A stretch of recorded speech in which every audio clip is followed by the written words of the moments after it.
අයිබෝවන් සුබදැසනක් ඔබට වාසනාවන්ත නිරෝගී සුබ දවසක් වෙන්න කියලා අපි ප්‍රාර්ථනා කරනවා 7 වෙනි පැයෙන්. ඔබ එකතු වෙන්නේ 7 වෙනි පැය සමගින් අද දවසේත් අපි වඩාත් විශේෂයෙන්ම විශේෂිත වූ මාතෘකාවක් පිළිබඳව කතා කරන්න සූදානම් 7 වෙනි පැය තුලින්. අපි දන්නවා දැන් මේ මොහොත වන විටත් අපි ගත කරන කාල සීමාව මේ ආරක්ෂාකාරීව ගත කරන්න හැම මාධ්‍යයක් ගත්තහම ඔබට මේ පණිවිඩය ලැබෙනවා ඇති ආරක්ෂිතව කොහොමද ගත කරන්න කියලා. අපි ඊට යමක් එකතු කරන්න ඒ වගේම රටේ දැන් තියෙන වත්මන් තත්ත්වයේ මේ සියල්ල පිළිබඳව කතා බහ කරන්න සූදානම්. විශේෂයෙන්ම කොරෝනා නැත්නම් COVID-19 එක්ක අපේ ජීවිතේ ගෙවන්නේ කොහොමද ආරක්ෂිතව ගෙවන්නේ කොහොමද කියලා අද දවසේත් කතා බහ කරන්න සූදානම්. අපි මැදිරියට ආරාධනා කළා ශ්‍රී ලංකා වෛද්‍ය සංගමේ සභාපතිතුමන්ට මහාචාර්ය ඉන්දික කරුණාතිලක මහත්මයාට ඔබතුමන්ට සුබ දැසනක් ප්‍රාර්ථනා කරනවා. සුබ දැසනක්. මහාචාර්යතුමා මේ අර පෙරේදා දවසේ ඇතිවෙච්ච සිදුවීමත් එක්කම දැන් ඊයේ දවසේ වඩාත් උණුසුම් වුණා රටම. ඊයේ දවසේ සවස් කාලේ වෙනකොට එකපාරම 69 දෙනෙක් කොවිඩ් ආසාදිතයන් බවට පත් වුණා. දැන් මේ මොහොත වෙන විට ඒ කර්මාන්ත ශාලාව ආශ්‍රිත සිදුවීමෙන් 101 දෙනෙකුට කොරෝනා ආසාදනය වෙලා තිබෙන බව තමයි අර PCR පරීක්ෂණ වලින් තහවුරු වෙලා තියෙන්නේ. ඊයේ දවසෙත් විශාල PCR පරීක්ෂණ ප්‍රමාණයක් සිද්ධ කළා. අද දවසේදී ඒවායේ ප්‍රතිඵලත් ලැබෙන්නට තියෙනවා. ඒ නිසාම විශේෂයෙන්ම මිනුවන්ගොඩ ඒ වගේම වේයන්ගොඩ දිවුලපිටිය මේ ආශ්‍රිත ප්‍රදේශවලට නිරෝධායන ඇඳිරි නීතිය පනවලා තියෙන සංචරණ සීමා පනවලා තියෙන විශේෂයෙන්ම ගම්පහ දිස්ත්‍රික්කයේ ආශ්‍රිතව වැඩි ව්‍යාප්තියක් දක්නට ලැබෙනවා. ඒ විතරක් නෙවෙයි මේ කර්මාන්ත ශාලාවේ සේවය කළ බොහෝ පිරිසක් මහාචාර්යතුමා රට පුරාම ඉන්නවා. මේ නිසාම රට පුරාම ජනතාව මේ සැලකිල්ලෙන් පසු වෙන්න ඕන කාල සීමාවක් කියලා අපි විශේෂයෙන් මතක් කරන්න කැමතියි. අතර අපි කැමතියි ඔබතුමාගෙන් දැනගන්න දැන් ඔබතුමන් ශ්‍රී ලංකා වෛද්‍ය සංගමේ සභාපතිතුමන් වෛද්‍ය සංගමේ දැන් මේ වෙනුවෙන් මොනවද කරන්නේ මොනවද කරන්න පුළුවන් අපිට? ඔව් ඇත්ත වශයෙන්ම මම හිතන්නේ ශ්‍රී ලංකා වෛද්‍ය සංගමේ විදිහට අපිට විශාල වැඩ කොටසක් කරන්න පුළුවන්. මේ දක්වාත් විශාල වැඩ කොටසක් මේ COVID-19 වසංගත තත්ත්වය පාලනය කිරීම සම්බන්ධයෙන් වෛද්‍ය සංගම විදිහට කරගෙන ගියා. ශ්‍රී ලංකා වෛද්‍ය සංගමය ගැන කියනවා නම් ශ්‍රී ලංකා වෛද්‍ය සංගමය තමයි වසර අවුරුදු 133කට පෙර ආරම්භුනේ. කියන්නේ මේ මුළු කලාපයේම ශ්‍රී ලංකාව විතරක් නෙමෙයි මේ මුළු ආසියා සාන්තිකර කලාපයේම වෛද්‍යවරුන්ගේ වෘත්තීය දැනුම ආකල්ප දියුණු කිරීම සම්බන්ධයෙන් තියෙන වෘත්තීයවේදී ආයතනය ජාතික වෘත්තීයවේදී ආයතනය. ඉතින් ඒ වගේම අපි මේ රටේ තියෙන අනිත් වෘත්තීයවේදී ආයතන වෘත්තීයවේදීන් ඒ වගේම රජය ඒ වගේම ලෝක සෞඛ්‍ය සංවිධානය ඊළඟට සෞඛ්‍ය අමාත්‍යාංශය සියලු දෙනා සමග ඉතා කිට්ටුවෙන් කටයුතු කරගෙන යනවා. විශේෂයෙන් මේ COVID-19 වසංගත තර්ජනය ශ්‍රී ලංකාවට පැමිණ මුල් අවස්ථාවේ කියන්නේ ජනවාරි මාසයේ ඉඳලම අපි ජනතාව දැනුවත් කිරීම ඒ වගේම වෛද්‍යවරුන් දැනුවත් කිරීම වැඩපිළිවෙල් වලවල් ඊළඟට රජය සමග සෞඛ්‍ය අමාත්‍යාංශ සමග ඉතා කිට්ටුවෙන් වැඩ කර ගනිමින් මේ තර්ජනයට මුහුණ දෙන්නේ කොයි ආකාරයටද මේක කොහොමද අපි නිසියාකාරව රටක් විදිහට මුහුණ දෙන්නේ කියන දේ සම්බන්ධයෙන් ඉතා කිට්ටුවෙන් කටයුතු කරා. උදාහරණයක් වශයෙන් මෑත කාලයේ අවසන් වූ ශ්‍රී ලංකා පාර්ලිමේන්තු ජාතික මැතිවරණයේදී අපි මැතිවරණ කොමිෂන් සභාව සමග ඉතා කිට්ටුවෙන් කටයුතු කරගනිමින් මැතිවරණයේ COVID-19 වසංගත තර්ජනයෙන් බැහැර කරමින් කොහොමද ආරක්ෂිතව පවත්වන්නේ කියන වැඩපිළිවෙල සකස් කිරීමට අපි කිට්ටුවෙන් දායක වුණා. ඉතින් මේ දක්වා අපි දිගින් දිගට මේ සම්බන්ධයෙන් වැඩ කටයුතු කරගෙන යනවා. ඒ වගේම ඉස්සරහටත් රජය සෞඛ්‍ය අමාත්‍යාංශය සමග ඉතා සමීපව කටයුතු කරමින් රටක් ජාතියක් විදිහට අපි මේ තර්ජනයෙන් කොහොමද ගොඩ එන්නේ කියන එක සම්බන්ධයෙන් අපි දිගටම කටයුතු කරන්න බලාපොරොත්තු වෙනවා. හොඳයි. මහාචාර්යතුමා දැන් මේ අපි සාර්ථකව මැතිවරණයක් පවත්වපු රටක් කොරෝනා මේ වසංගතයේ ව්‍යාප්තියත් එක්ක ලෝකයක් කොරෝනා ව්‍යාප්තිය හමුවේ කොරෝනා රෝගය හමුවේ මේ වෛරස් ව්‍යාප්තියත් එක්කම ලෝකයක්ම දන ගැහුවා. හැබැයි අපේ රට දෙවන තැනටපත් වුණා ලෝකයෙන් කොරෝනා මර්ධනය අතින්. හැබැයි දැන් මේ සිද්ධ වෙලා තියෙන තත්ත්වය මොකක්ද? ඇත්තටම දැන් අලුත්ම තත්ත්වය මොකද්ද? අපේ රටට මොකද උනේ? දැන් එකවරම අපි දැක්කා රෝගීන් විශාල ප්‍රමාණයක් වැඩි වෙනවා. මේකට හේතුව මොකක්ද? ඔව් අපි දැන් පෞගිය කාලේ තත්ත්වය ගත්තාම රටක් විදිහට ඉතා හොඳින් මේ තත්ත්වය පාලනය කරගෙන ගියා. ඒ පාලනය කරේ බොහොම සරල ඒ වුණාට සාර්ථක මහජන සෞඛ්‍ය රෝග නිවාරණ මූලධර්ම භාවිතා කිරීමෙන්. ඒ කියන්නේ වෙන රටවල් වගේ ඉතා මිලාදික ක්‍රමවලට නෙමෙයි. ඒ වුණාට ශ්‍රී ලංකාවට ආවිනික ශ්‍රී ලංකා සෞඛ්‍ය ක්‍රමයට ශ්‍රී ලංකාවේ ප්‍රජා සෞඛ්‍ය ක්‍රමයට අදාළේ මූලධර්ම වලට අනුකූලව මේ රටේ රෝගය සාර්ථකව පාලනය කරගෙන ගියා. දැන් එතන බොහෝ විට දකින්න හම්බුනේ තනින් තන මතුවන පොකුරු ආසාදන පමණ එක අවස්ථාවල මතුවන පොකුරු ආසාදන තමයි පහුගිය මාස 2ක් විතර තත්ත්වයෙන් ගත්තාම සමාජීය රෝගීන් මතුවුනේම නැහැ. හැබැයි අනිත් අතෙන් ගත්තාම අපේ කොච්චර හොඳට රෝගේ පාලනය කරත් අපේ අවදානම බිඳුවට බහලා තිබුණේ නැහැ මොන අවස්ථාවකවත්. අවදානම තිබුණා. මොකද අපේ අසල්වැසි ඉන්දියාව ගත්තාම දිනකට රෝගීන් දහස් ගණන් මතුවෙන තත්ත්වයක් තිබුණේ. තාමත් ඒ තත්ත්වයේ තියෙනවා. ලෝකේ පුරා රෝගීන් සංඛ්‍යාව වැඩි වෙනවා. තත්ත්වය හොඳින් පාලනය කරපු ඕස්ට්‍රේලියාව, හොංකොං ඒ වගේ රටවල් වුණත් නැවත වරක් රෝගීන් මතුවෙන අවස්ථා මතුවලා තියෙනවා. ඉතින් අපේ ඒ අවදානම මොන මොහොතකවත් අඩු වෙලා තිබුණේ නැහැ. අර ඔබතුමන් කියන විදිහට අවදානම අඩු වෙලා තිබෙන හැබැයි අපේ අර මේ අවධානය අඩු වෙලා තිබෙනවා. අවදානම කොහොමවත් අවදානය නම් යම් ලිහිල්වීමක් තිබ්බද කියලා හිතෙනවා. ඒක මම මෙතෙන්දී මම හිතන්නේ අපිට එක කොටසකට අපිට ඇඟිල්ල දික් කරන්න පුළුවන් කියලා. මහ ජනතාව මේකට හරියට ක්‍රියාත්මක වුණේ නැහැ, උපදෙස් ක්‍රියාත්මක කරේ නැහැ. ඒ වගේ හරියට එක කොටසකට කියන්නේ මට හිතෙන්නේ සමස්තයක් වශයෙන් රටක් වශයෙන් ගත්තොත් එහෙම සමස්තයක් වශයෙන් හැම අංශයකම මේ අවධානය යම් තරමකට අඩු වෙලා ලිහිල් වෙලා තිබ්බර මුලින් තිබ්බ අවධානය ඒ කියන්නේ දුරස්ථභාවය පවත්වාගෙන යාම එහෙම නැත්නම් ශාරීරික දෑත් පිරිසිදු කිරීම සබන්දා දෑත් පිරිසිදු කිරීම ඊළඟට මුවවැසුම් භාවිතාව ඒවා ඔක්කොම ගොඩක් වෙලාට අපි පහුගිය කාලේ දැක්කේ මුවවැසුම් එහෙම නිකරට ඇවිල්ලා තියෙනවා බොහෝ තැන්වල. ඉතින් ඒ වගේ අර අවධානයේ අඩුවීමක් තිබෙලා තිනවා. ඒකත් බොහෝ විට මෙහෙම දෙයක්. ඒ කියන්නේ ලෝකේ පුරා පහුගිය කාලේ වසංගත තත්ත්ව වුණත් ඔය දේ වෙනවා. ඒ කියන්නේ මුල් කාලේ අවධානය තියෙනවා. ඊට පස්සේ ටිකෙන් ටික මේක සාමාන්‍ය දෙයක් බවට පත් වෙලා අවධානය අඩු වෙලා යනවා. ඒක නොවිය යුතුව තිබුණා. හැබැයි ඒක වුණා. මහාචාර්යතුමා දැන් ඔබතුමන් හිතන විදිහට මේ අපේ අවධානය අඩු වුණේ අවධානය ඕනම තැනද කියලා කෙනෙකුට හිතුණා. කියන අවධානය වැඩියෙන්ම තියෙන්න ඕන තැනදී අපේ අවධානය අඩුණා කියලා කිව්වොත් ඇත්තටම මෙතන අවධානය පවත්වාගෙන යාමක් තමයි අවශ්‍ය වෙන්නේ. මොකද අපි මුල ඉඳලම විවිධ සාකච්ඡාවලදී වෛද්‍යවරුන් වෘත්තීයවේදීන් කියවා මේක දවසකින් දෙකකින් මාසෙකින් ඉවර වෙන එකක් නෙමෙයි. මේක ඇත්තටම මාස කිහිපයක් නෙමෙයි සමහරට අවුරුද්දක් දෙකක් සෑහෙන කාලයක් යන දෙයක්. ඉතින් ඒකින්ද අපිට අවශ්‍යතාවය තිබ්බේ අර ඒ අවධානය දිගට පවත්වාගෙන යාම. අවධානය දිගට පවත්වාගෙන මේන්ටේන් කිරීම තමයි අවශ්‍ය වෙන්නේ. අපි මෙතන පාවිච්චි කරනවා නව්‍ය සාමාන්‍ය කියන වචනයක්. ඒ කියන්නේ මේ වගේ අවස්ථාවලදී අපිට අර කලින් තිබ්බ සාමාන්‍යයට නැවත එන්න අමාරුයි. දැන් මේ වසංගතේ එන්න කලින් තිබ්බ සාමාන්‍ය ජන ජීවිතයක් තිබ්බනේ. අපි හැසිරෙන විදියක් ඒ පැවැත්මක් යම් ජන ජීවිතයක් තිබ්බා. ඒ ජන ජීවිතයට අපිට නැවත එන්න ඒ විදිහටම එන්න අමාරුයි.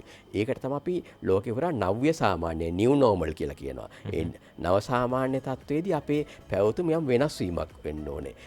ඒ වෙනස් වීම වෙන්න ඕනේ මේ රෝගය පාලනය කිරීමට අදාළ මූලධර්ම වලට අනුකූලව. ශාරීරික පිරිසුදුභාවය පවත්වාගෙන යාම, දුරස්ථතාවය පවත්වාගෙන යාම, ඒ වගේ ඊළඟට ගමනාගමනය සංචරණය ඔක්කොටම අදාළව නව්‍ය සාමාන්‍ය තත්ත්වයකට තමයි අපි ආයුතු තිබ්බේ. ඇත්තටම මුලදී ඒක ගියා. අවශ්‍යතාවය තිබ්බේ ඒ නව්‍ය සාමාන්‍ය පවත්වාගෙන යන්න. අර ඔබතුමන් කියන කාරණා බොහොම වැදගත්. අර ලෝක සෞඛ්‍ය සංවිධානයේ පවා කිව්වා මේ මුළු මහත් ලෝකයේම ජනතාවට තව අවුරුදු 1-2ක් යනකම් මේ කොරෝනාත් එක්කම තමයි ජීවත් වෙන්න වෙන්නේ. ඒ වටපිටාවට මේ සූදානම් වෙන්න නැත්නම් ඒ වටපිටාවට අනුගත වෙන්න කටයුතු කරන කියලා තමයි මේ ලෝක සෞඛ්‍ය සංවිධානයේ පවා සඳහන් කළේ. දැන් ඔබතුමන් කිව්ව විදිහට මේ අපේ රටේ අර මුලින් තිබ්බ තත්ත්වේ දැන් තියෙන තත්ත්වේ වෙනස්ද? මුල් කාලේදී අපි දැක්ක කොරෝනා පොකුරු වශයෙන් අර දන්නව කවුද ආසාදිතයෝ කියලා. හැබැයි දැන් තත්ත්වේ ඊට වැඩි ටිකක් වෙනස්. අපි දන්නේ නැහැ.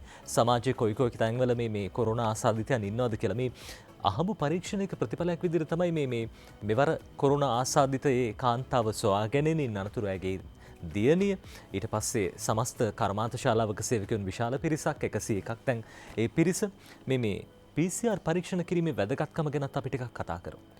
ඔව් ඊටාම හොඳ ප්‍රශ්නයක්. මොකද අපි දැන් මෙතෙන්දී අපි දකින විවිධ මතාන්තර මතුවෙනවා. කොහෙන්ද මේ රෝගේ පටන් ගත්තේ? ඇයි මේක හොයාගන්න බැරි වුණේ? ඉතින් මෙතෙන්දී දැන් මම PCR පරීක්ෂණය පිළිබඳ බොහොම කෙටියෙන් විස්තර කරන්නම්.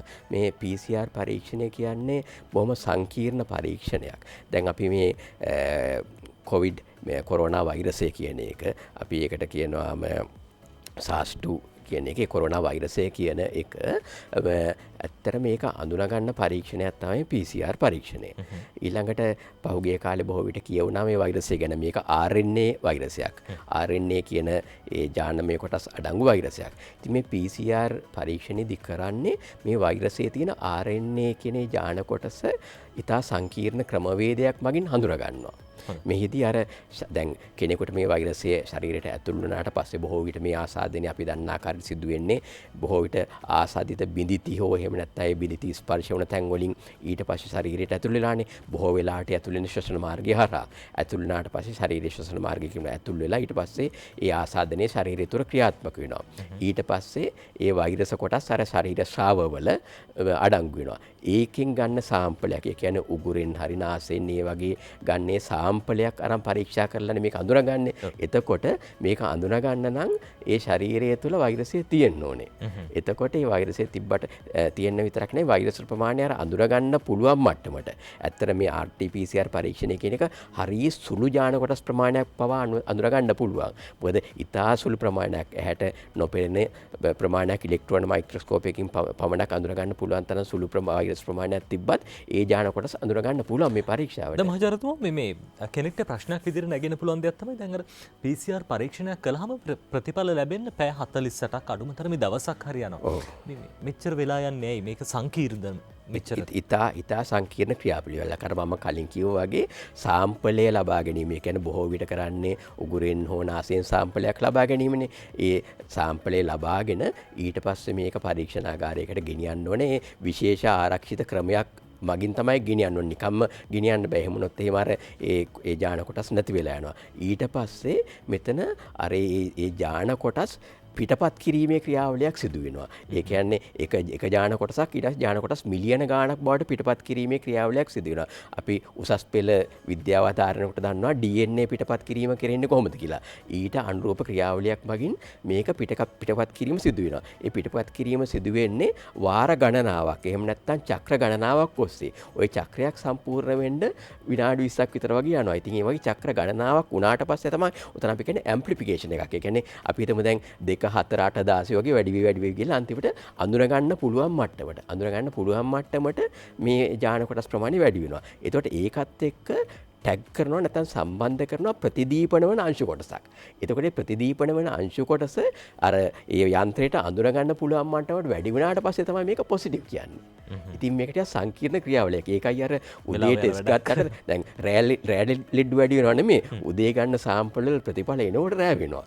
එතකොට තමයි අර ඒ දැන් ඊයේ වුණත් දැන් අන්තිමට රෝගීන් 100 ගණක් කියලා දැනගත්තේ රෑ වුණාට පස්සේනේ. මොකද අර දවල් ගත්තේ ඒවයි ඒ චක්‍ර ගාන සම්පූර්ණ වෙලා පරීක්ෂණ සම්පූර්ණ වෙලා වෙන්න සෑහෙන ලාවක් යනවා. සහ ඊයේ දවසේ අර PCR පරීක්ෂණ මම හිතන්නේ 2000කගේ විතර ලොකු ප්‍රමාණයක් කටයුතු කරනවා කියලා තමයි වාර්තා වුණේ. අද දවසේ ප්‍රතිඵල ලැබෙන නියමිතයි. ඔව්. ඉතින් මේක කරන්නේ විශේෂිත පරීක්ෂණාගාර අවශ්‍යයි, ඒ යන්ත්‍ර අවශ්‍යයි. ඒ විතරක් නෙමෙයි මේක කරන්න ඒ හැකියාව තියෙන විශේෂඥ දැනුම තියෙන රසායනාගාර විද්‍යාඥයින්, වෛද්‍යවරුන් විශේෂඥයන් අවශ්‍යයි. සංකීර්ණ ක්‍රියාවලියක්. දැන් ඔබතුමන්ගේ දැනුමේ විදිහට දැන් අපේ රටේ ප්‍රමාණවත් පිරිස ඉන්නවද කොහොමද පරීක්ෂණ කටයුතු සිද්ධ කරන්නේ? අපේ රටේ ඇත්තටම අනිත් රටවල් එක්ක සංසන්දනය කරලා බලනකොට මේකට අවශ්‍යතාව අනුව රටේ අවශ්‍යතාව අනුව ඒ කරන්න හැකියාව තියෙන අය ඉන්නවා. හැබැයි මෙතන සීමාකාරී සාධක ගණනාවක් තියෙනවානේ. ඒ කියන්නේ මේකට ටෙස්ට් කිට් ඕන වෙනවා. ඊට පස්සේ අදාළ අනිත් රසායන ද්‍රව්‍ය ඕන වෙනවා. රසායනාගාර ඕන වෙනවා. ඒ වගේම යන්ත්‍ර ඕන වෙනවා. ඒ වගේම විශේෂඥ පුහුණු ලද අය ඔන්න. ඒ හැමදේම මේ රටේ තියෙනවා. ඒ කියන්නේ රටේ අවශ්‍යතාව අනුව. ඒ කියන්නේ අපි මෙහෙම කියමු. අර බොහොම මේ විද්‍යාත්මක විදිහට මේ පරීක්ෂණය කරනවා නම් ඒ කරන්න හැකියාව මේ රටේ තියෙනවා. රටේ අවශ්‍යතාව අනුව. හැබැයි රටේ හැමදෙනාම ටෙස්ට් කරන්න නම් ලෝක කිසිම රටකට ඒක කරන්න බෑ. හොඳයි අපිට මොහොතක් දෙන්න අපි වෙලා බලන්න. හොඳයි අපි කතා කරේ අර PCR පරීක්ෂණ පිළිබඳව අර රටේ හැමෝටම මේ දේ කරන්න බෑ. ඒ නිසාම තමයි අර මේ අහඹු පිරිසක් තෝරගන්නේ. දැන් මේ ආසාදිතය වාර්තා වුණෙත් ඒ විදිහට රෝහලට ඇවිල්ලා උණ රෝගීට ප්‍රතිකාර ලැබලා සුව වෙලා යන වෙලාවේදී තමයි මේ පරීක්ෂණය සිද්ධ කරන්නේ. දැන් මහාචාර්යතුමා මේ කෙනෙක්ට හිතෙන්න පුළුවන් මේ ඇයි අහඹු විදිහට තෝරගෙන කරන්නේ? මේක මේ වියදම් අධික පරීක්ෂණයක්ද? මේ සඳහා කොච්චර විතර වියදමක් යනවද? අපි ඒ ගැන කතා කළොත් එහෙම. ඔව් වියදමත් අධිකයි. වියදමත් එක්තරා සීමාකාරී සාධකයක් තමයි. දැන් පෞද්ගලිකාංශයෙන් මේක කරගන්න රුපියල් 6000ක් විතර වගේ යනවා. ඉතින් මේ සංකීර්ණ ක්‍රියාවලිය ගත්තාම මේකේ වියදම අධික භාවයකුත් තියෙනවා. ඒ වගේම අනිත් සීමාකාරී සාධක. මම එක උදාහරණයක් කියන්න. දැන් මේකට පාවිච්චි කරන ටෙස්ට් කිට්, මේ ටෙස්ට් එක කරන්න පාවිච්චි කරන ටෙස්ට් කිට්. ඒක නිපදවන්නේ සීමා සහිත ප්‍රමාණයක්. ඉතින් එතකොට දැන් අපි හිතමු අපිට තියෙන සීමා සහිත ටෙස්ට් කිට් ප්‍රමාණය මුළු රටේම හැම කෙනෙක්ගෙම මේක ටෙස්ට් කරන්න පාවිච්චි කරලා ඒව ටික ඉවර කරොත් එහෙම එතකොට හදිසි අවස්ථාවක අපි හිතමු අවාසනාවකට හෝ මේ රෝගීන් සංඛ්‍යාව වැඩි වෙලා ගිහිල්ලා අපිට පාලනය කරගන්න බැරි මට්ටමකට මේක වැඩි වුණා කියලා ඒ අවශ්‍ය අවස්ථාවේදී අපිට මේ ටෙස්ට් කිට් නැති වෙන්න පුළුවන්. මොකද මේ ටෙස්ට් කිට් වලට අවශ්‍ය සමහර දේවල් ලංකාවේ හදන්න පුළුවන්. හැබැයි අර ඒ සුවිශේෂී රසායනික ප්‍රතික්‍රියාවට අදාළ දේවල් පිටරටින් ගෙන්නන්න වෙනවා. ඉතින් අනිත් එක තමයි දැන් මේක ලෝකෙ පුරා තියෙන වසංගත තත්ත්වයක්නේ. ඉතින් අනිත් රටවල් තමන්ගේ ප්‍රයෝජනෙට අදාළ ටික තියාගෙන තමයි ඊට පස්සේ අපේ රටට එවන්නේ. ඉතින් ඒක නිසා මේ පරීක්ෂණය කිරීමේදී යම් ආකාරයකට අර ඒවත් ඒ කරුණු කාරණාත් කල්පනා කරමින් තමයි ඒ කියන්නේ සබුද්ධික එහෙම නැත්නම් විද්‍යාත්මක පදනමක් මත තමයි මේ පරීක්ෂණය කළ යුත්තේ. මම හිතනවා ශ්‍රී ලංකාවේ මේ දක්වා ඒ විදිහට පරීක්ෂණ සිද්ධ වුණා කියලා. ඇත්තටම දවසකට මේ පරීක්ෂණ 2000 ගණක් වගේ සිද්ධ වුණා පහුගිය දවසේ හැම දවසකටම. ශ්‍රී ලංකාවේ මේ දක්වා වන පරීක්ෂණ සංඛ්‍යාව සෑහෙන දුරකට ඒ කියන්නේ රටේ අවශ්‍යතාව අනුව අපිට සතුරු වෙන්න පුළුවන් කියන එක සාධකයක් මම කියන්නම්. දැන් අපි හිතමු ශ්‍රී ලංකාවේ පරීක්ෂණ කළ තියෙන ලක්ෂ ගාණයි. දැන් අපි ඇමරිකා එක්සත් ජනපදයේ වගේ ගත්තොත් එම් පරීක්ෂණ මිලියන ගාණක් කරනවා. ඒත් රෝගීනුත් හම්බ වෙනවා දවසකට 60000ක් 70000ක් විතර ඉන්නවා. ඊළඟට ඕස්ට්‍රේලියාව වගේ රටක් ගත්තත් ඒත් පරීක්ෂණ මිලියන ගාණක් කරලා තියෙනවා. එතකොට කෙනෙකුට හිතන්න පුළුවන් අපේ රටේ හරි මදි නේද කියලා. හැබැයි තව දෙයක් තියෙනවා. දැන් අපේ රටේ පරීක්ෂණ 100ක් කරොත් ඒකෙන් පොසිටිව් වෙන්නේ 4 දෙනෙක් වගේ සංඛ්‍යාවක්. පරීක්ෂණ 100ක් කරොත් අපි හිතන 4ක් 5ක් වගේ. හැබැයි ඇමරිකාවේ පරීක්ෂණ 100ක් කරොත් රෝගීන් 15ක් විතර වගේ පොසිටිව් වෙනවා. ඒ කියන්නේ අපේ රටේ යම් පුළුල් ආකාරයට මේක කරනවා කියන එක. යම් පුළුල් ආකාරයකට කරනවා. ඒ කියන්නේ සෑහෙන කව වෙන ආකාරයට ආවරණය වෙන ආකාරයට කරනවා කියන එක. මොකද 100ක් කරත් හම්බ වෙන්නේ 4ක් විතර වගේ. හැබැයි ඇමරිකාවේ 100ක් කරොත් 13ක් 15ක් හම්බ වෙනවා. එංගලන්තේ 100ක් කරොත් ඒත් 15ක් 20ක් හම්බ වෙනවා. මොකද ඒ අර එහෙම අර ලංකාවට දැන් සංඛ්‍යාව වැඩි වුණාට ප්‍රතිඵල අතින් ගත්තාම අන්තිමට බලනකොට අර ලංකාවට වඩා සීමා සහිත විදිහට තමයි මේ රටවල කෙරෙන්නේ.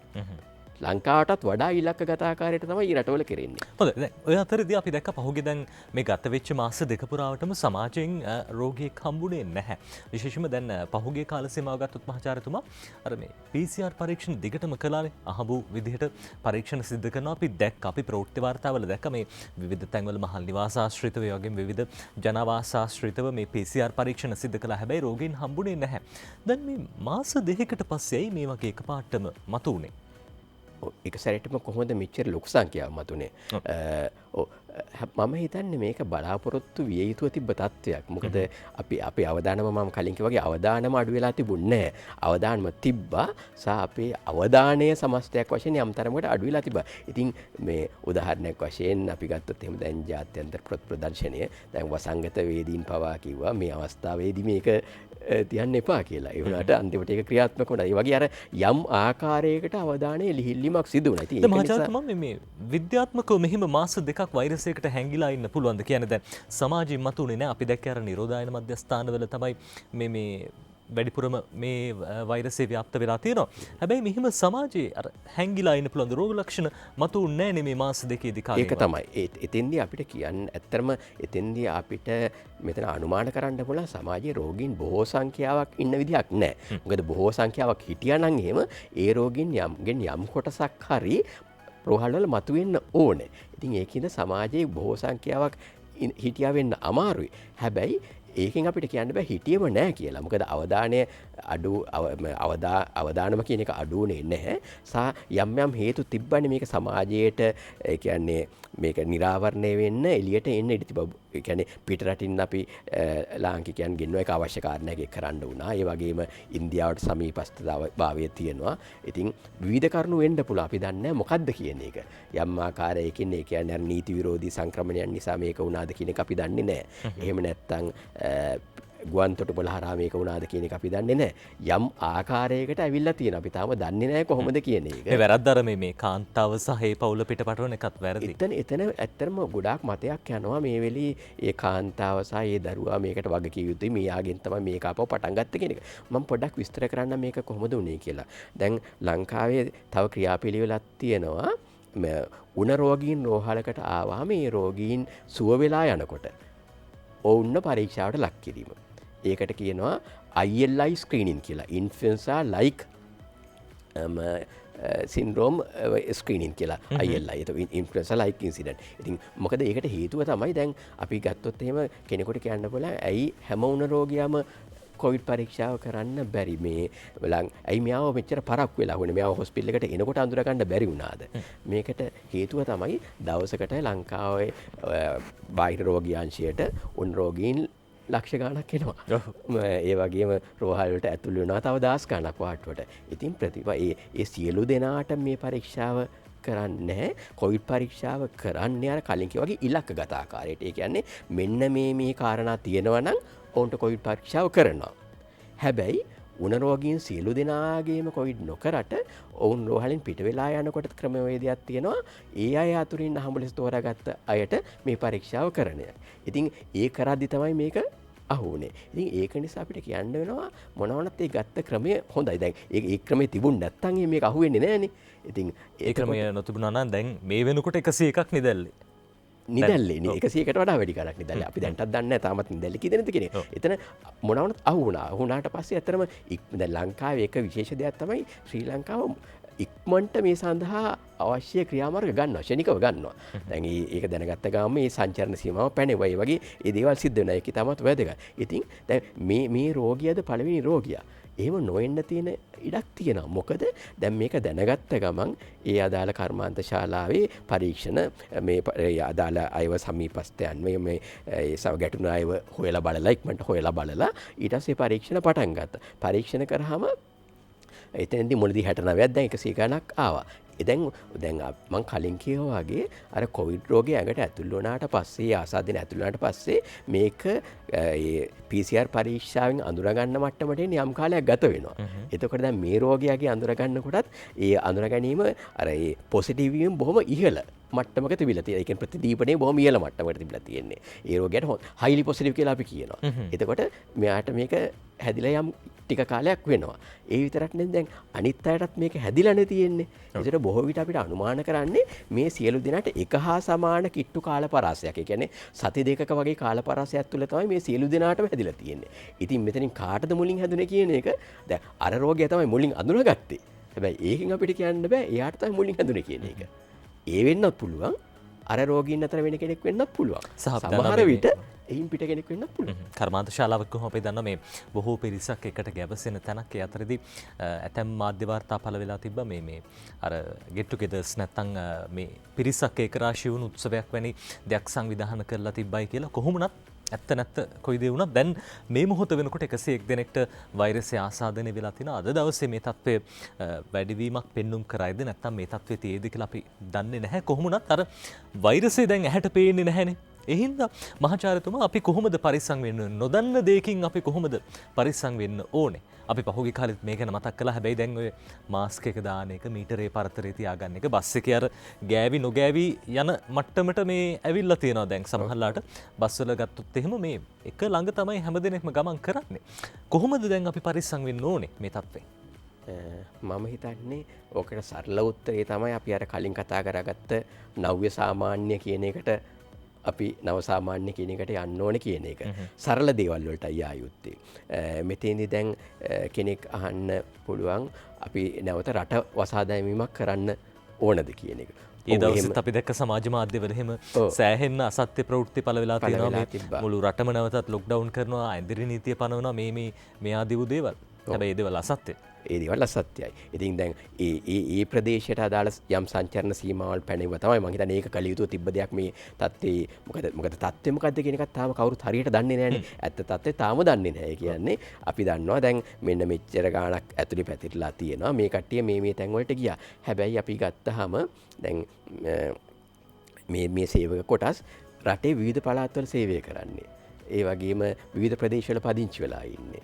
ඒ වගේම අනිත් එක බොහොම නිදහසේ සංචරණය දෙනවා. ඒ ඔක්කොම සාධක එක සලකා බලනකොට අර ආශ්‍රිතයන් හඳුනා ගැනීම කියන එක බොහොම අමාරු ක්‍රියාවලියක්. අනිත් අවස්ථා එක සංසන්දනය කරලා බලනකොට. දැන් අනිත් අවස්ථා ගත්තාම දැන් අපි ගත්තොත් එහෙම කන්ද කාඩු ගත්තාම අපි දන්නවා ඒක අමාරුවෙන් හරි ආශ්‍රිතයන් අඳුනගන්න පුළුවන්. අපේ contact persons contact person contact tracing කියලා කියන්නේ. ඊළඟට දැන් නාවික හමුදායකේ ගත්තත් ඒත් ආශ්‍රිතයන් හඳුනා ගැනීම මොකද ඒ අර හමුදා නීතියට අදාළව ඒ අදාළ තොරතුරු දත් අනුව අඳුනගන්න හැකියාව තිබ්බා. මේක ඊට වඩා ටිකක් ලොකු අභියෝගයක්. මොකද මේ සේවක සේවිකාවන් රටේ විවිධ තැන්වල පදිංචි වෙලා ඉන්නේ. ඒ වගේ නිවාසිකාගාරවල එතෙන්දී ඒ යම් විවිධ තැන්වල නිදහසේ සංචරණය යොමු වෙනවා. තමන් ගම් පළාත් වලට යනවා. ඉතින් ඊට අපහසු දෙයක් කලින්ට වඩා අපහසුයි. හැබැයි අපහසුයි කියලා එක නොකළ යුතු දැනෙ දැනටත් ඒක සිද්ධ වෙනවා. ශ්‍රී ලංකා යුද හමුදාව ඊළඟට සෞඛ්‍ය අමාත්‍යාංශය එකතු වෙලා ඒ කන්ටැක්ට් පර්සන් ට්‍රේසින් කියන එක දැනටත් බොහෝම ක්‍රියාකාරී ආකාරයට ඒක සිද්ධ වෙනවා. මොකද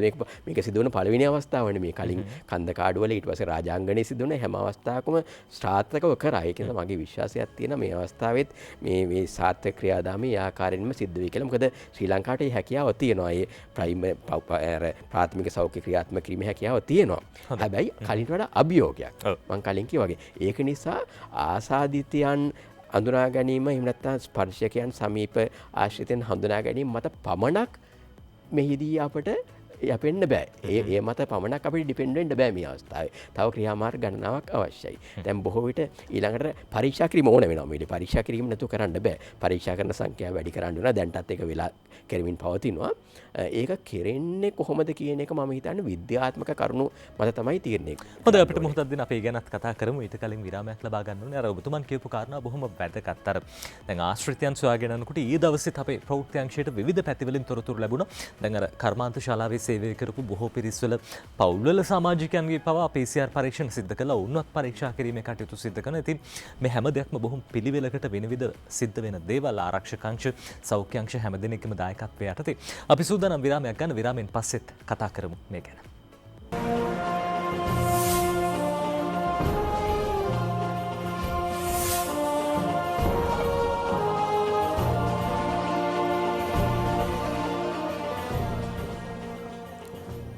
ඔබ නැවතත් එකතු වෙන 7 වෙනි පැය සමගින් අපි කතා බහ කරමින් ඉන්නේ දැන් කොරෝනා ව්‍යාප්තියත් එක්ක අපි කරන්න ඕන දේවල් ගත යුතු පියවර ගැන. ශ්‍රී ලංකා වෛද්‍ය සංගමේ සභාපතිතුමන් මහාචාර්ය ඉන්දික කරුණාතිලක මහත්මයා අපිත් එක්ක අද දවසේ 7 වෙනි පැයට එකතු වෙන්නේ. අර ඔබතුමන් කිව්වා වගේ දැන් රටේ හැම දෙනෙක්ම සූදානම්. දැන් අපිට අත්දැකීම් තියෙනවා මහාචාර්යතුමා මේ වෛරසයට මුහුණ දීලා රටේ ජනතාව දන්නවා කොයි ආකාරයෙන්ද ආරක්ෂිතව කටයුතු කරන්න ඕනේ. රෝහල් පද්ධතිය ගත්තොත් එහෙම විශේෂයෙන්ම ඔබතුමන්ලගේ පාර්ශවයෙන් වෛද්‍යවරුන් මේ හැම දෙනෙක්ම සූදානම් වෙලා ඉන්නවා හදිසි අවස්ථාවක් ආවොත්. හැබැයි අර අපි දැන් අපේ අසල්වැසි රට ඉන්දියාව ගත්තොත් එහෙම දිනකට 90000ක් 70000ත් 90000ත් අතර පිරිසක් රෝගීන් වාර්තා වෙනවා. දැන් පෙරේද දවසේදී 1017 දෙනෙක් මිය ගියා. දැන් වැඩිම පිරිසක් මේ යන රටක් බවටත් ඉන්දියාව පත් වෙලා තිනවා. අපේ රටද වාසනාවකට මේ තත්ත්වය උදා වෙලා නැහැ. උදා වෙන්නත් එපා කියලා අපි ප්‍රාර්ථනා කරනවා. හැබැයි අපේ රටේ අවදානම තියෙනවානේ. අවදානම ගන්න අපේ රටේ පිරිස සූදානම්ද? විශේෂයෙන්ම සෞඛ්‍ය බලධාරීන් මේ ඉදිරි අනාගතයේදී අපි අර අපේක්ෂා කරන්නේ නැහැ වගේ තත්ත්වයක් ඇති වෙයි කියලා. හැබැයි හදිස්සි තත්ත්වයක් ආවොත් රෝගීන් එකවර විශාල පිරිසක් ආවොත් ප්‍රතිකාර ලබා දෙන්න අපේ රෝහල් පද්ධතිය ශක්තිමත්ද? මෙතෙන්දි මම හිතන්නේ අවදානම ගන්න එක නෙමේ විය යුත්තේ අවදානම හැකිතාක් දුරට අඩු කිරීම. මොකද මම මෙතන අර ඔබ ප්‍රශ්නට උත්තර දෙන්න ඉස්සෙල්ලා මේ වසංගතයේ පැතිරෙන ආකාරය ගැන මම පොඩ්ඩක් කියන්නම්. ඒ කියන්නේ දැන් ඕක එක එක පියවර වලින් වෙන්නේ. මුලින් රෝගීන් එක්කෙනෙක් දෙන්නෙක් හම්බ වෙනවා. ඒ කියන්නේ පොඩි තැන් වල නිවාස වලින් ඒ වගේ. ඊට පස්සේ පොකුරු ආසාදන වගේ මට්ටමට දැන් අපේ තාම තියෙන්නේ පොකුරු මට්ටම. ඊට පස්සේ එක්තරා අවස්ථාවක් තියෙනවා හඳුනා නොගත්ත විදිහට සමාජයෙන් රෝගීන් මතුවෙන්න ගන්න. ඒකට අපි කියනවා කමියුනිටිස්. ඒ කියන්නේ ප්‍රජා ආසාදන වසංගත මට්ටමට ගිහිල්ලා කියලා. ඒ මට්ටමට ගියාට පස්සේ ඕක පාලනයක් නැතිව පැතිරෙන්න ගන්නවා. ඕනම රටක ඒක වෙන්න පුළුවන්. දැන් මේ තත්ත්වයන් නොසලකා හැරපු බොහෝ රටවල් වලට ඒ දේ වෙලා තියෙනවා. දැන් අපි මියන්මාර් කියන රට ගත්තොත් එහෙම කලින් රෝගීන් අවමයක් හිටියේ. නැතිව තරම්. දැන් රෝගීන් ශීඝ්‍රයෙන් වැඩි වෙන්න පටන් ගන්න තියෙනවා. මේකට අපි කියනවා වසංගත වේදී J curve එක කියලා. කියන්නේ වැඩි වෙන්න ගන්නවා අර රේඛීයව නෙමෙයි වැඩි වෙන්නේ. ගුණාකාරයක් වගේ. ඒ කියන්නේ මුලින් 100 කියන එක ඊට පස්සේ 200 වෙනවා. 200 ඊට පස්සේ 400 800 ඔහොම වැඩි වෙවි අන්තිමට මේ මුළු රටම වහගෙන යන මට්ටමට වැඩි වෙන්න පුළුවන්. මොකද මේකට හේතුව තමයි සාමාන්‍ය මේ වෛරසයට ආසාදනය කරන්න පුළුවන් තව දැන් වෛරසය වැළඳුන එක්කෙනෙක්ගෙන් තව දෙන්නෙක් ඉඳලා 5 දෙනෙක් දක්වා සංඛ්‍යාවකට සාමාන්‍යයෙන් වැළඳෙනවා. ඊට වඩා වැඩි සංඛ්‍යාවට වැළඳෙන අවස්ථාවල් තියෙනවා. උදාහරණයක් වශයෙන් වැඩි සෙනඟ ප්‍රමාණයක් එක තැනක ගැවිසලා හිටියොත් එහෙම ගොඩක් වෙලාවක උදාහරණයක් අපිටම සංගීත සංදර්ශනයක් වගේ එතෙන්දී එක්කෙනෙකුට පුළුවන් එතන ඉන්න ඔක්කොටම බෝ කරන්න. සාමාන්‍යයෙන් සමාජයේ පැතිරෙනකොට මේ රෝගය වැළඳුණු එක්කෙනෙක් තව දෙන්නෙකුට වගේ මේක පතුරුණා. ඉතින් එහෙම පැතිරෙව්වොත් ඔක දෙගුණ වෙවි යනකොට අන්තිමට ගුණෝත්තර ශ්‍රේණියක් බවට මේක පත් වෙලා මුළු රටම වහගෙන යනවා. ඒ තත්ත්වයට ගියොත් එහෙම ලෝකෙ කිසිම රටකට බෑ ඒ තත්ත්වයට අදාළ සෞඛ්‍ය පහසුකම් සපයන්න. ලංකාවේ සෞඛ්‍ය සේවයේ පහසුකම් තියෙනවා.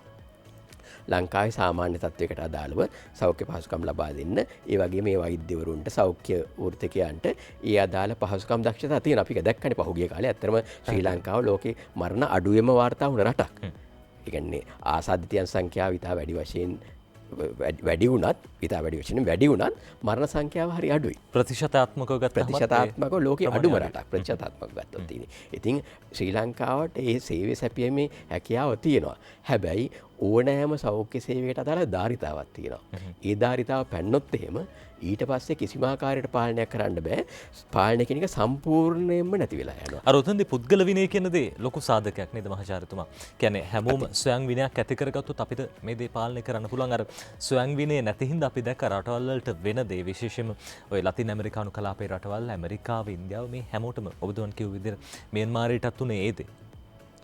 ඉතා වැදගත්. මම හිතන්නේ අපි මේ දැන් මෙහිදී අපි සමහරලාට අපි දොස් කියන අපි මේක අමතක කරලා දැම්මා අපි මේක ලිහිල්ව ගත්ත කියලා. ඇත්ත යම් තරමට ඒක වුණා තමයි. හැබැයි අනිත් අතින් මේ දක්වා මේක බොහොම අඩුවෙන් තියාගන්නත් ශ්‍රී ලාංකිකයන්ගේ ස්වයං විනය සෑහෙන බලපෑවයි. කියන්නේ මම හිතන්නේ අපේ ශ්‍රී ලාංකිකයට අපි ප්‍රශංසා කරන්න ඕනේ මේ දක්වා සෑහෙන දුරට ප්‍රශස්ත මට්ටමකින් මේ ස්වයං විනය පවත්වාගෙන යාම ගැන. කියන්නේ අඩු වුණා තමයි. ඒ වුණාට තාමත් ඒක නැත්තරම නැති වෙලා නෑ. මං හිතන්නේ ඒක නැවත ආපහු අර කලින් තිබ්බ ප්‍රශස්ත මට්ටමට ගැනීම අවශ්‍යයි.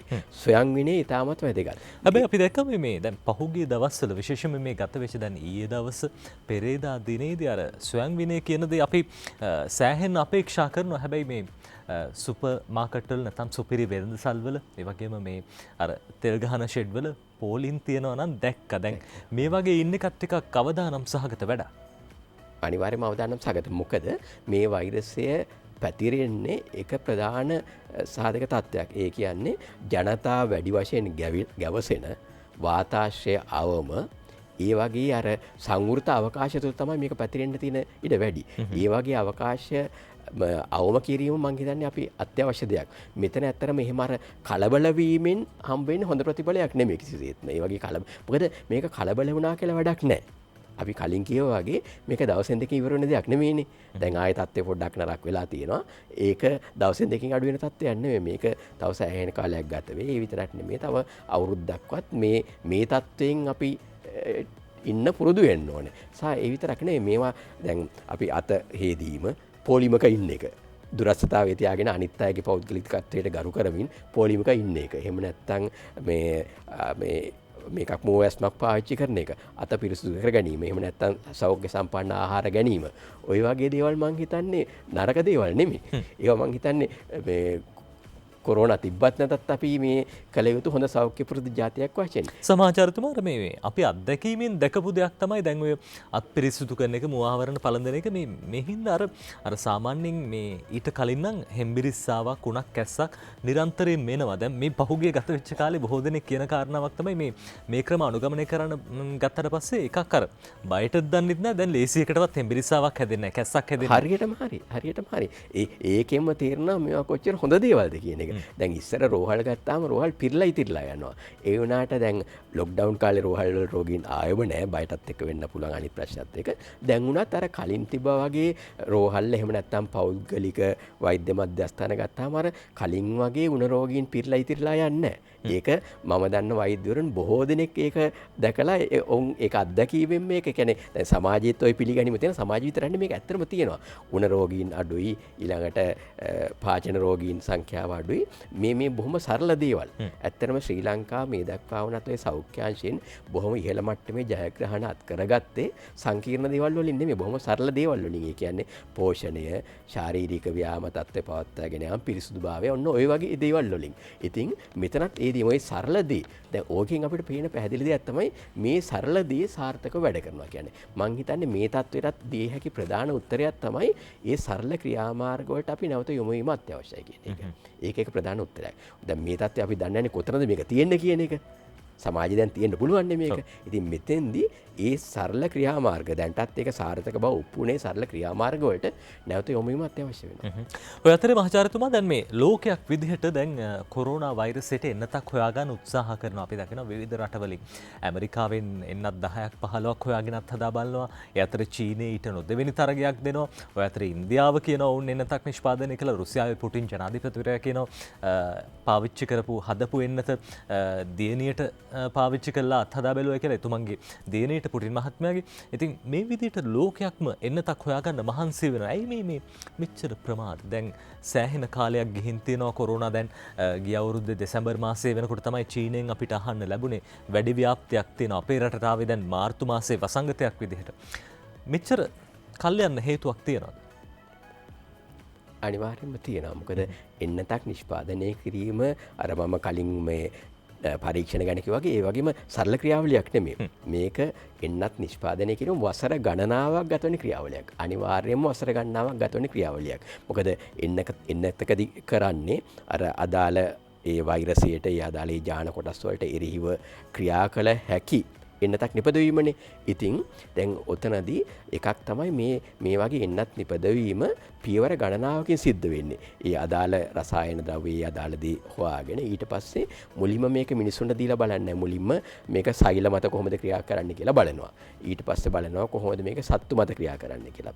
ඒකිනුත් පස්සේ තමයි කොහොමද මේක පරීක්ෂණ මට්ටමේ මිනිසුන් මත ක්‍රියා කරන්නේ කියන එක. දැන් උදාහරණයක් තමයි එංගලන්තයේ මේ වගේ එන්නතක් නිපදවීමට විශාල ව්‍යාපෘතියක් ක්‍රියාත්මක වුණා.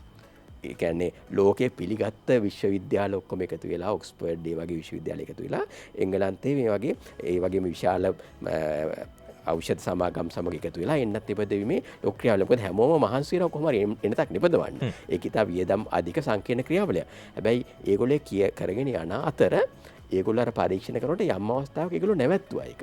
මොකද එක අවස්ථාවක මේ එන්නත අර අපි දැන් මිනිසුන් සදා මේ පරීක්ෂණාව කරන්න ඕනේ. එහෙම කරලා බලනකොට එක අවස්ථාවක මේක දුන්නම සංකූලතාවක් මතුවුණා. මොකද අපි දන්නේ නැන්නේ මේකෙන් ඇති වෙන ශරීරයට කොහොමද අනිත් මොකද මේ සෛල වලට විතරක් නෙමෙයිනේ යන්නේ. අනිත් ඉන්ද්‍රිය වලටත් මේක යනවනේ මේ රසායන ද්‍රව්‍ය එන්නතෙන් එන දේවල්. එතකොට ඒ ලොකු බරපතල සංකීර්ණතාවක් මතුවුණා ස්නායු පද්ධතිය. ඒගොල්ලෝ වහාම තීරණය කරා මේක නවත්තන්න. ඒ ට්‍රයිල් එක ඒ වෙලේ නැවැත්තුවා. ඉතින් ඒ වගේ බොහොම සංකීර්ණ ක්‍රියාවලියක්. දැන් මෙතන දැන් මේ වෙලේ අර එන්නත් හදනවා කියන එක අර ඉස්සර හඳට ගියා වගේ දේශපාලන තරඟයක් බවට දැන් පත් වෙලා තියෙනවා. රුසියාව කියන අපි හදුවා කියලා, ඇමරිකාව කියන අපි හදාගෙන යනවා කියලා. එහෙම තත්ත්වයක් බවට පත් වෙලා තියෙනවා. බොහෝ දුරට අර සමහරලාට මේ එන්නත හදන රට ඊළඟ ආර්ථික බලවතාව වෙන්නත් පුළුවන්. එහෙම වෙන්නත් පුළුවන්. එහෙම වෙන්නත් පුළුවන්. මොකද දැන් අපි හිතමු එන්නතක් හැදුවා කියලා. එන්නත හැදුවා කියලා අපිට මේක නිකන් දෙන්නේ නැහනේ. මොකද ඖෂධ නිෂ්පාදනය කිරීම ඒක ක්‍රියාපිළිවෙලක් තියෙනවා. ඊට පස්සේ උතන අර පේටන්ට් බලපත්‍ර තියෙනවා. ඒ ඔක්කොමත් එක්ක එතකොට ඒ එන්නත හදන එක්කෙනා සමහරලාට මුළු ලෝකෙම පාලනය කරන්න බලාපොරොත්තු වෙන මේක හදනවා වෙන්නත් බැරි කමක් නැහැ. වෙන්න පුළුවන්. ඉතින් මම හිතන්නේ රටක් විදිහට අපි විශ්වාසය තැබිය යුත්තේ අපිට සාර්ථක වන ක්‍රියාමාර්ග. අපි එන්නතක් එනකල් බලාගෙන ඉන්න එක මම හිතන්නේ එච්චර හොඳ දෙයක් කියලා. හොඳයි මහාචාර්යතුමා දැන් අතීතේ ඉඳන් ගත්තාම අපේ රටේ අර දියුණු වෙදකමක් තිබයි. ඉස්සරින් පාරම්පරික වෙදකම අපේ රටේ ක්‍රියාත්මක වෙන අර මේ කොරෝනා වෛරස් ව්‍යාප්තියටත් ප්‍රධාන වශයෙන්ම අර ශාරීරික ප්‍රතිශක්තිය බලපාන ප්‍රතිශක්තිය වැඩි දියුණු කරගන්න විශේෂයෙන්ම දැන් ඔබතුමන්ලා බටහිර වෛද්‍ය විද්‍යාව පැත්තෙන් සෑහෙන හැදෑරීම් කරලා තියෙනවා. ඒ අතරේ අපේ රටේ දේශීය වෛද්‍ය විද්‍යාවත් ප්‍රචලිත වෙලා තියෙනවා. මේ දෙකම පාවිච්චි කරලා අපිට කොහොමද ගමනක් යන්න පුළුවන්? ඒ ගැන ඔබතුමන්ට විශ්වාසයක් තියෙනවද? කොහොමද අර පහුගිය කාලේ අපි දැක්ක මේ විශේෂයෙන්ම කොරෝනා ආසාදිතයන් සුවපත් කරගන්න වෙලාවේදී බොහෝ දෙනෙක් කියපු කාරණාවක් තමයි අර දේශීය ක්‍රමත් පාවිච්චි කරනවා, ආයුර්වේද ක්‍රම පාවිච්චි කරනවා, මේ බටහිර වෛද්‍ය විද්‍යාවෙන් දේවල් එනකම් බලන් ඉන්නතු අපි අපේ දේවල් කරන්න ඕනේ කියන කාරණාවකුත් මතුවුණා. කොහොමද ඔබතුමන් මේ දේ දකින්න? දැන් බටහිර වෛද්‍ය විද්‍යාවෙන් නම් අපි දකිනවා ප්‍රතිශක්තිය වැඩි කරන ඖෂධන දෙන්නේ. මේක කොහොමද රටක් විදිහට අපි කරගෙන යන්න ඕනේ කියන දේ ඔබතුමාගේ මතය අපි දැනගත්තොත් එහෙම. මම හිතන්නේ අපි පදනම් විය යුතු විද්‍යාව මත. විද්‍යාත්මක තොරතුරු මත. ඉතින් දැනට එක දෙයක් තමයි මේක ගැන ඇත්තටම තාම හරියට දන්නේ නැහැ කියන එක. කියන්නේ මේ වෛරසය කොහොමද ක්‍රියාත්මක වෙන්නේ? දැන් වෛරසයේ ව්‍යුහය ගැන දැන් අවබෝධයක් තියෙනවා. ඊට යම් තත්ත්ව අනුව මේ වෛරසය කොහොමද ක්‍රියාත්මක වෙන්නේ? ඊට පස්සේ මේක වෙනස් වෙන්නේ කොහොමද? ඉතින් ඒ දේවල් මත පදනම් වුණ ක්‍රියාමාර්ග තමයි ගත යුත්තේ. දැන් අපි මේ කියන බොහොම සරල දේවල් ඒ කියන්නේ දුරස්ථභාවය පවත්වාගෙන යන්න. දැන් සබන් මම එක උදාහරණයක් කියන්නම්. සබන් දාලා අත් හොදන්න කියන එක. ඒක බොහෝ විට කියන දෙයක්නේ. ඒකට හේතුව තමයි දැන් මේ වෛරසයේ ව්‍යුහය හොයාගෙන තමයි ව්‍යුහය ගත්තාම මේ ව්‍යුහයේ ආවරණය වෙනවා අර ලිපිඩමය පටලයකින් වගේ දෙයකින්, ලිපිඩමය අංශු වලින්. ඉතින් ලිපිඩ කියන එක සබන් වල දිය වෙන දෙයක්නේ. ඒකෝට සබන් දාලා අත හේදුවාම මේක විනාශ වෙනවා. යම් කාලයක් අත හේදුවාම මේක විනාශ වෙනවා. ඊට පස්සේ පරිසරයට වායු ගොඩට මේ යම් කාලයක් මේ වුණාම මේක විනාශ වෙනවා. ඊළඟට අපි දැන් දන්නවා දැන් මේක බිනිති වලින් බෝ වෙනවා කියලා. ඊළාට අපි කියනවා නේද මීටර 1 මීටර 2ක දුර තියාගන්න කියලා. ඒකත් පරීක්ෂණ වලින් ඔප්පු වෙලා තියෙනවා. දැන් සාමාන්‍ය කෙනෙක් යමුක් යනකොට මීටරයක් දෙකක් දුරට මේ බිනිති විසි වෙනවා කියන එක. ඒක පදනම් කරගෙන තමයි මීටරේ කියන එක කියන්නේ. ඒ වගේම අර වායුගෝලයේ මේ අංශු යම් වෙලාවක් පාවෙන්න පුළුවන් මේ තියෙන අංශු ප්‍රමාණය. ඔය මම කියන්නේ මෙතන වෛද්‍ය විද්‍යාවද කියන එක නෙවෙයි, මේක විද්‍යාත්මක පදනමක් අනුව විය යුතුයි.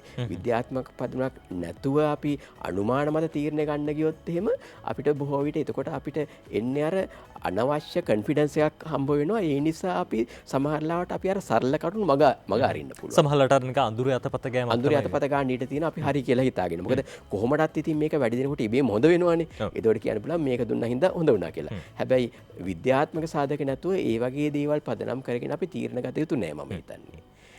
මම කියන්නේ දේශීය වෛද්‍ය විද්‍යාවට මම ගරු කරනවා, බටහිර වෛද්‍ය විද්‍යාවට ගරු කරනවා. හැබැයි මේ අවස්ථාවේ විද්‍යාවෙන් අපි දන්න විද්‍යාවෙන් සාධක ඒ සාධනය උන දේවල් මත පමණයි මේ තීරණ ගත යුත්තේ. මේ සහ දැන් මේ මොහොතකට පැහැදිලිම හොයාගෙන තියෙනවා මේ වෛරසයේ ස්වභාවය සහ ප්‍රතිශක්තිය මේ ඇති වෙන්න ඕනේ මේ දේ විනාශ වෙන්න. ඒ වගේ දේවල් දැන් අපි ප්‍රතිශක්තිය කියන දේ ගත්තත් එහෙම දැන් ආපහු මේ මෑත කාලේ පරීක්ෂණ වලින් පෙන්නලා තියෙන අර දැන් මේ වෛරසය ඇඟට ඇතුල් වුණාම ඇඟේ ප්‍රතිදේහ ඇති වෙනවානේ. ඒ ප්‍රතිදේහත් කාලයත් එක්ක අඩු වෙලා යන්න පුළුවන් කියලා. ඒ කියන්නේ අර වෛරසය හැදුනම ඇති වෙන ප්‍රතිශක්තිය සමහර ලාවට අවුරුදු ගණන් රැඳිලා නොහිටින්න පුළුවන්. දැන් ඉන්ෆ්ලුවෙන්සා වලත් ඒ වගේ තියෙනවානේ. දැන් ඔය කතාවම වැක්සීන් එකටත් අදාළයි. දැන් වැක්සීන් එක අපි හැදුවා කියමුකෝ. ඒ වුණාට මේ වෛරස් එකට පුළුවන් ඕන බොහෝ වෛරස් වලට පුළුවන් තමන්ගේ ජාන සංයුතිය වෙනස් කරගන්න, විකෘති කරගන්න. හොඳයි. අර ඒ හින්දාම තමයි අර මේ සමහරලාට අපි දකින්න අර කොරෝනා එකවරක් ආසාදනය වෙලා නැවතවරක් ආසාදනය වෙච්ච පිරිසුත් ඉන්න සමහර වෙලාවට අපි ඒ ගැන කතා කරන්න සූදානම්. අපි ඊට කලින් විරාමයක් ලබා ගමු.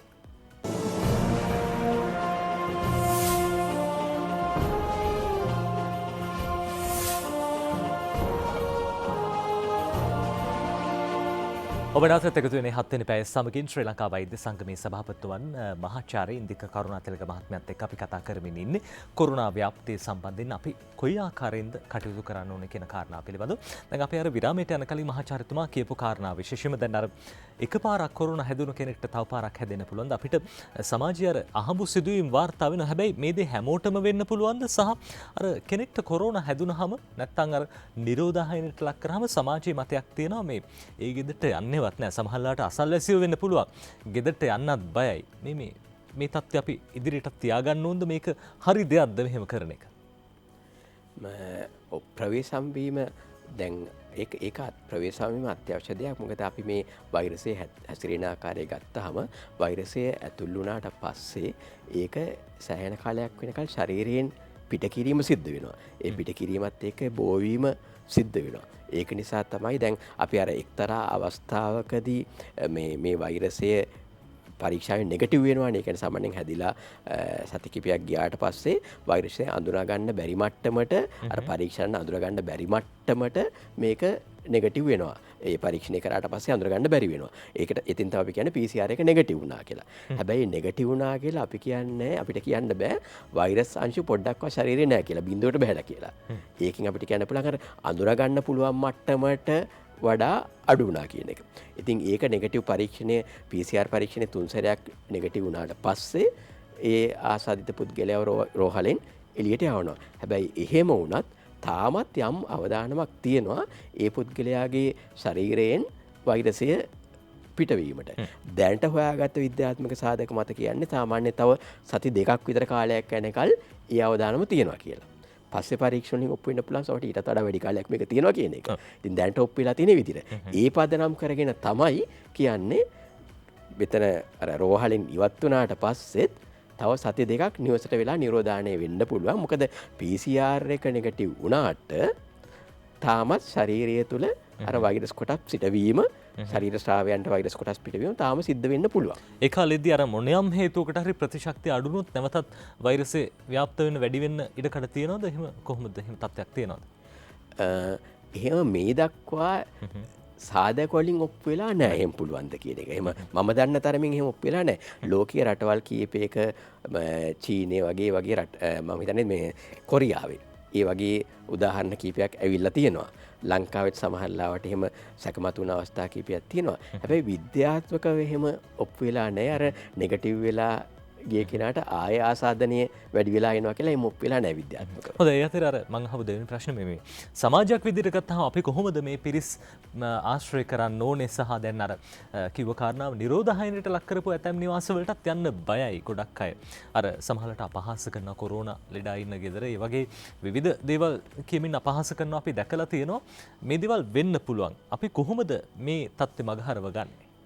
මම හිතන්නේ ඒක අහපු ඉතාමත් වැදගත් ප්‍රශ්නයක්. ඒ විතරක් නෙමෙයි මම හිතන්නේ මාධ්‍යවේදීන් වශයෙන් ඔබටත් ඒ සම්බන්ධයෙන් ඉතා විශාල වගකීමක් තියෙනවා. මොකද මේ තත්ත්වය පාලනය කරන්න අපි සියලු දෙනාගේම සහයෝගය අවශ්‍යයි.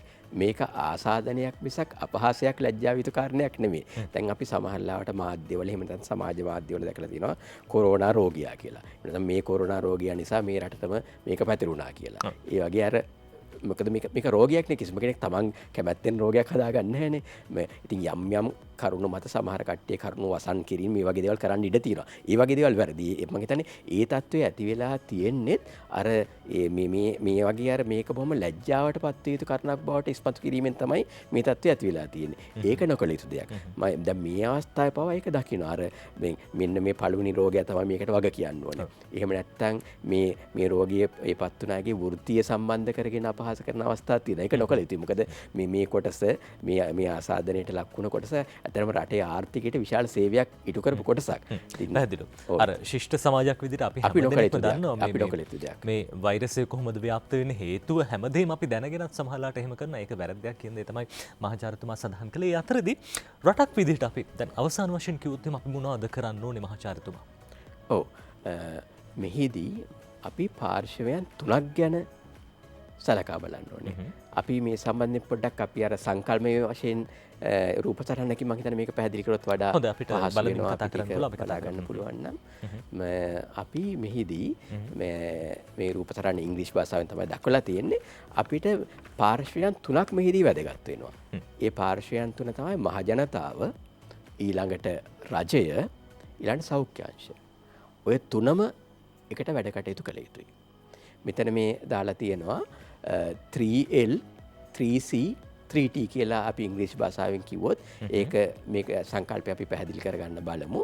මේ කොටස් තුනම ඒ කියන්නේ මහජනතාව, ඒ වගේම රජය, ඒ වගේම සෞඛ්‍ය අංශය. දැන් රජයේ අංශය ගත්තොත් එහෙම නායකත්වය. මම හිතන්නේ ශ්‍රී ලංකාවේ මේ සම්බන්ධ රජයේ රාජ්‍ය නායකත්වයේ බොහොම ප්‍රශස්ත මට්ටමක ලෝකේ පවා පිළිගැනීමට ලක් වෙලා තියෙනවා. රජයේ නායකත්වය, ලීඩර්ෂිප් කියන එක. ඒ වගේම නීති legislation. මොකද ඔය අවධානය කියන එක කොච්චර වුණත් අපි පහසු දෙයට යන්නේ. ටික කාලයක් යනකොට පරණ නෝමල් එකට යනවා. නිව් නෝමල් ගැන අපි කතා කරන්නේ නැහැ. ඒකෙන්ද කොහොමදත් ඔය legislation කියන එක තියෙන්න ඕනේ. කියන්නේ නීති මගින් නිරෝධායන නීති මගින් ඕක ක්‍රියාත්මක කිරීම අනිවාර්යයෙන්ම වෙන්න ඕනේ. ඒක වැදගත්. ඒ වගේම ඒ නීති ක්‍රියාත්මක කිරීම legal enforcement දැන් එතෙන්දි තමයි ඔය ත්‍රිවිධ හමුදා ඒ වගේ සහ සෞඛ්‍යාංශ වගේ මේ නීති ක්‍රියාත්මක කිරීම. නිරෝධායන නීති ඒ වගේ දේවල් සංචරණ සීමාවන් ඉතාමත් වැදගත් වෙනවා. ඒක එක පැත්තක්. ඊළඟට මහජනතාව වශයෙන් අපේ දේවල් ආපහු බොහොම සරලව 100%කින් ගමු. ඒ කියන්නේ ඒ කියන්නේ අපි ගත්තොත් එහෙම මුඛය සහ නාසය ආවරණය කිරීම, කව කිරීම. එහෙම නැත්නම් crowded places avoiding. ජනතාව වැඩි වශයෙන් ගැවසෙන ස්ථාන යෑමෙන් වැළකීම. clean පිරිසුදු කිරීම. ඔය තුනම සම්බන්ධ වෙලා තියෙන අර අපි මුලින් කතා කරගත්ත බොහොම විද්‍යාත්මක සාධක මත පදනම් වුණ සරල ප්‍රජා විද්‍යාත්මක ක්‍රමවේදයන් මත තමයි පදනම් වෙලා තියෙන්නේ. ඊට පස්සේ සෞඛ්‍ය සේවය දැන් ලංකාවේ ගත්තාම අනිත් හැම රටක්ම මේක පුළුවන් තරම් ටෙස්ට් කරලා විතරක් කරන්න පුළුවන් කියලා හිතුවට ලංකාවේ පාවිච්චි කරපු ක්‍රමය තමයි trace test treat කියන එක. කියන්නේ මුලින්ම හොයාගත්තා. හොයාගෙන තමයි ටෙස්ට් කරේ. ඊට පස්සේ තමයි ට්‍රීට් කරේ. මේක ඉතා වැදගත්. ඇයි? ට්‍රේස් කරාම එතකොට හැමෝම අපි අඳුරගන්න. දැන් මෙතනින් කරේ ඉස්සෙල්ලාම කරේ ආසාදිතයන්ගේ ආශ්‍රිතයන් කවුද කියලා අඳුරගත්තා. අඳුරගන්න නැතුව අපි ආමුලෙස් විතරක් ටෙස්ට් කරන්න ගියා නම් මෙයයි මග ඇරෙන්න පුළුවන්. ඉස්සෙල්ලාම කළ යුතු දේ තමයි හැකිතාක් දුරට අඳුරා ගැනීම.